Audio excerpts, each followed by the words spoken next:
Hello, Internet. Welcome to... Hello, Internet. Welcome to Hello C Sharp. We're going to be starting it's a new project I've been wanting to do. So we're going to be designing the simplest program we can for various technologies. To start off, I figured we'd do C Sharp because that's one I'm fairly familiar with. So this one may feel a little bit more tutorial-y than what I'm hoping these will turn into. I'm hoping we can use it to explore all sorts of different things, new languages, new technologies, new devices, things like that. And we can kind of develop the simplest thing, the simplest application for whatever it is we're using. And then people can take that and blow it up into whatever they want. But it's just sort of like the starting block, and then everybody can just kind of branch out from there. It's kind of the very basics. So we're starting with C Sharp because it's what I know, and because I think C Sharp is a good language, and frankly, you can't go wrong if you learn it. If you learn it, it helps you with Java, it helps you with C Sharp, it helps you with pretty much any object-oriented language. And if you want to learn functional programming too, it's a good first step into that as well.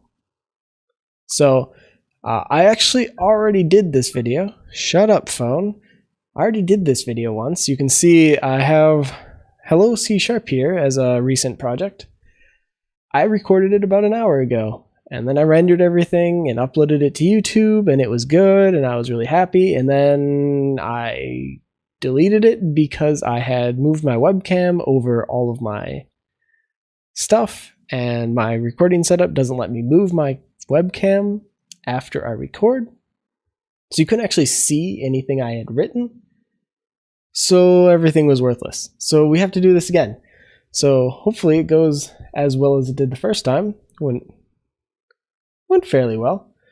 So what you need first is you're going to need Visual Studio. I'm using Visual Studio Enterprise, which costs more money than you should ever spend on software, but there's also a community edition for Visual Studio, which is free. You can do everything I'm going to do here. We're going to be developing like the cliche basic app. We're going to be developing a console hello world application. So all it's going to do is print hello world in a console, and that's it. So to get started, let's open up our new project window. We're going to not be messing around with .NET Core, which is the cross-platform version of .NET. If you want to play around with that, if you have a Mac or Linux, it should be fairly similar. But how you do some of this stuff is going to be a little different because you're obviously not going to have Visual Studio to rely on. So what you want to do is you want to find a console application. Your options here are going to look different depending on what applications you have installed in Visual Studio. I have a few other things like Xamarin and Cordova and things like that. So I have options for iPad apps and things like that. You may not see these, and that's fine. What you do want is under Windows, you should see Classic Desktop. Pick Console Application. Make sure you're in the C Sharp folder because you'll see very similar menus for like Visual Basic, which we're not doing. So don't get confused, because I've seen people click the wrong one and then wonder why their code doesn't work. So make sure you get under C Sharp, click Classic Desktop, Console Application. We're going to call it Hello C Sharp, and then open up our browse function and pick a place. I actually already did this, so we should be good there. Next, we'll click OK. It should build everything, should be good. It'll create our project and a solution file. So a solution file is going to hold projects, and then your projects are going to be your actual applications. So consider like a problem you may have. Say you're building a house, for example. If you're building a house, you're going to need multiple different things to be done to build that house. You're going to need somebody to lay the foundation, and you're going to need somebody to put up the walls, and you're going to need something to put on a roof. You're going to need something to do like the electrical wiring and stuff. All of those separate things are going to be projects, and all of those projects are going to be part of the solution that is your house. And so that's kind of how this works. So we can have multiple projects in a solution, and the solution is sort of the solve for whatever problem you're trying to do. So right now we have a solution and a project, and they're both named the same thing. And for most simple projects, that's sort of what you're gonna gravitate to. But when you get more complex things, you can have multiple projects in a solution, and that's perfectly fine. So we have our program here. You can see the code that it gave us here. We've got a bunch of stuff. I'm going to actually delete that because we are going to start from total scratch.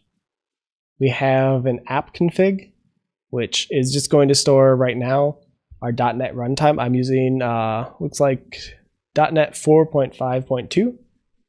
So if you want to learn more about those, check out MSDN. They have good documentation about what features are in which versions of .NET. I'm not going to cover those here because I don't keep track of them all. For the most part, using the latest is fine. That should be enough to get you started. We have another folder over in our Solution Explorer, this guy over here, that's going to be called our references. These references are other projects or libraries that contain certain functions that your code is going to need. So we have a bunch of system stuff. We have just the standard system libraries. There's a .NET HTTP one, so we could do web calls, things like that. For the most part, you won't need a lot of these, especially for what we're writing.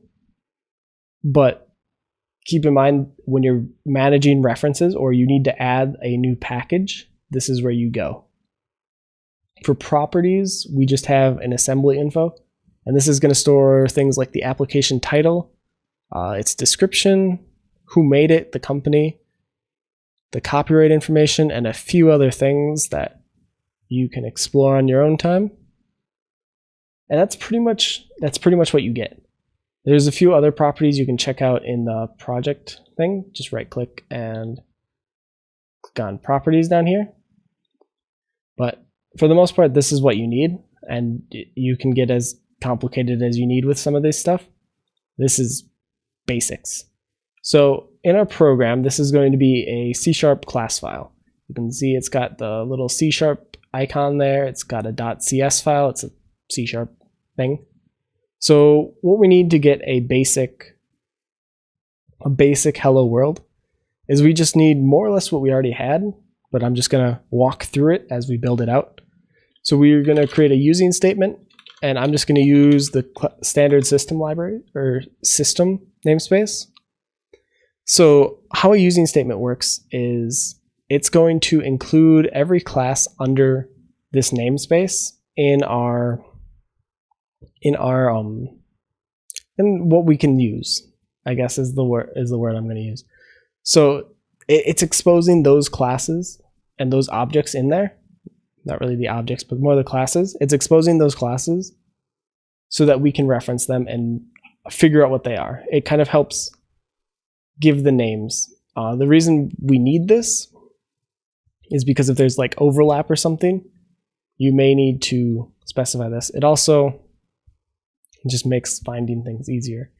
So we have our using statement, and now what we need is we need a namespace. So I'm going to do namespace, and then we just give it a name, world of 0 dot hello dot C#, I think will do. And so what this is this namespace, what we have here, is going to map to these. So if I do like using system and do a period after that, we get a whole bunch of these sub namespaces. It's just like a folder directory, except they're namespaces. It's just really a naming difference. All right, so we can do all sorts of things there. We don't really care about that, but that's there. So this is going to have like 3 subdirectories. We're going to have world of 0, hello, and then C#, all kind of layered one after the other. Inside of that, we can create a class. I'll just call it program. And in that class, speaking of classes, if you want to learn more about classes, check out Quill18. He's got some fantastic getting started with C# videos. You should definitely check those out if you're just getting started with programming in C#. He walks you through this video is sort of focused on the basics. He goes a little bit beyond that and does it more tutorial style to kind of get you up and running. And I believe he builds a console-based video game. So if that's interesting, I'll put I think we'll try out YouTube's cards thing. So it should be up here somewhere in like a little bubble. If you click that, it should take you over to his videos and you can check out how to do that there. So we have our program, just simple class. What we want to do now is we need a static function that's going to be called main. This is going to look identical to what you do in Java. So we're going to have a static void main function. Difference is it's capitalized here, and it's going to accept an array of strings. And we're just going to call these the arguments.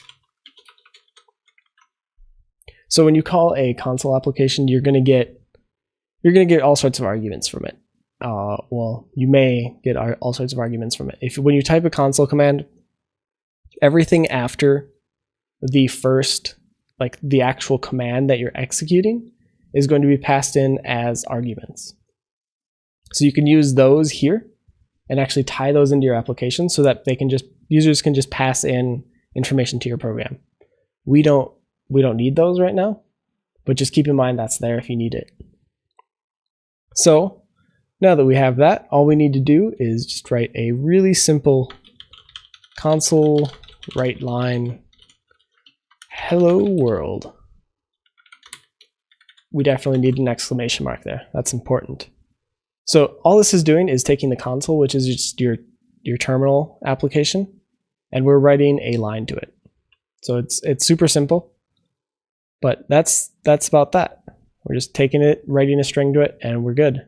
And this is our basic program. So what we can do then is if we click this start button up here, it's going to build a debug version because it's set to our debug release configuration here. And that will build it, and it will also start it. And it will start it in debugging mode. So if we have breakpoints in here, we can hit those. I'm not going to get into breakpoints here because that's a bit more advanced than we need to get into here, but that's there, and the debugger is just automatically attached. And while I was talking about that, kind of popped up and disappeared, so I'll start it again quick, and you can see it worked really well, didn't it? So it may not have looked like it, but that console application actually did print hello world. The hard part is it printed it and then it immediately disappeared. And the reason that happened is because that console window is tied to the application. And so when the application is dying, so is the console window. So what we need to do is we need to keep it alive past then. Or more specifically, we just need to not kill this program until after that's happened. And so the easiest way that I've found to do that is just have a read line here. And so all this is going to do is going to wait until you hit the enter key, until you add a new line. And then that's it. Normally you'd use this to actually read information. Like if you're trying to do like a login thing, you'd have like a password or a username that you'd pass in, and it would actually return that. We don't really care about that. We just don't want our console application to exit. So I can start this again, and you'll see we get hello world. And now it's on a new line and it's just waiting. So now I can hit enter and the program closes. So that's hello world in a nutshell. Super easy, but also, I don't know, I think it's a good exercise in how to use C#. So hopefully this was helpful.